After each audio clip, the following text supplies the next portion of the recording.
What's going on, guys? Today I'm going to show you how to implement a search filter in React.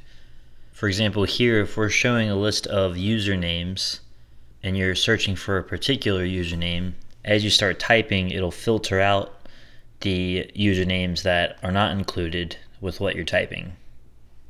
If we search for Eric Clapton, you get the idea. So this is the finished product, but in our code here I have an array of objects. They all have a unique ID and a username. This could be something that you're getting back from a database or some third-party API. We have a use state where we're setting the names, and the initial state is this array. And then we're mapping over the names.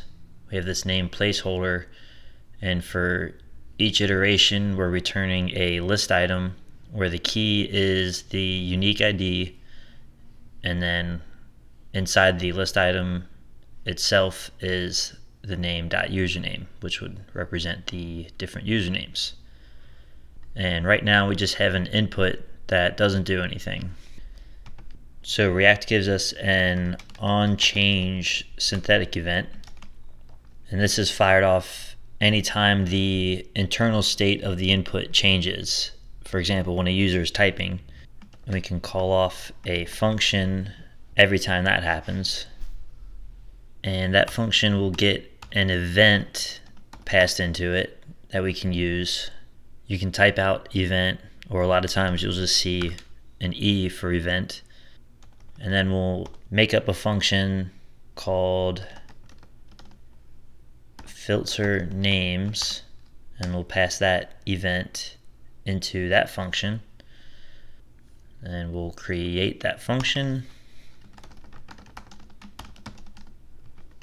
We'll access that event that we're getting passed into there.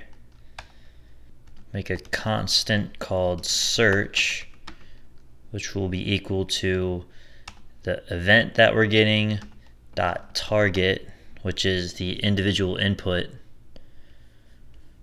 because there could be multiple inputs.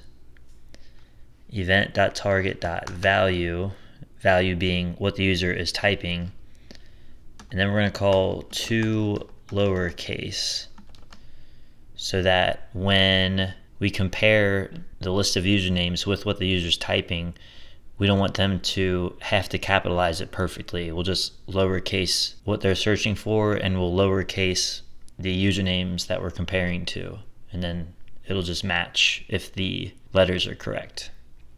So this search will be what they're typing, what they're searching for, and then we'll use the filter method, which will return an array. We'll save that to a const as well,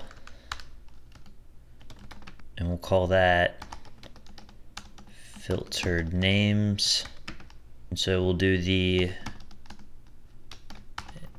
names from database, which is the array with all the usernames. We'll call the filter method on that, and we'll need a placeholder name for each iteration over all the items in this array. So we'll call that names.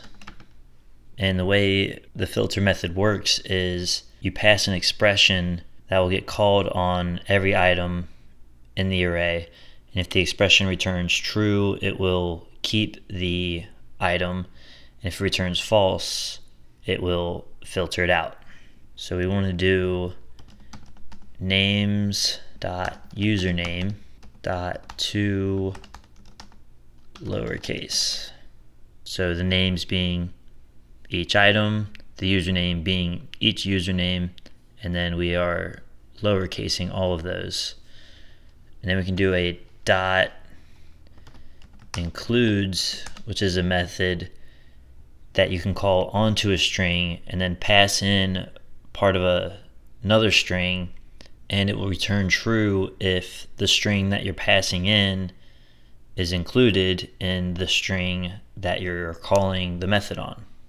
And so we will be sending in what they're searching for.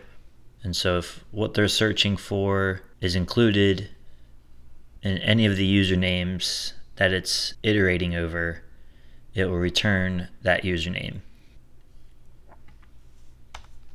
And then lastly, we will set names to filtered names, which changes the names in the state, which is where we are mapping over all of them and displaying them. So if we save that, go back, refresh this, make sure this is the new saved version. Search for Shred Flanders. There he is. This is really common in a lot of applications, so it's definitely good to know. Hit that like and subscribe if you want to see more stuff like this. And that's all for today. Thank you for watching.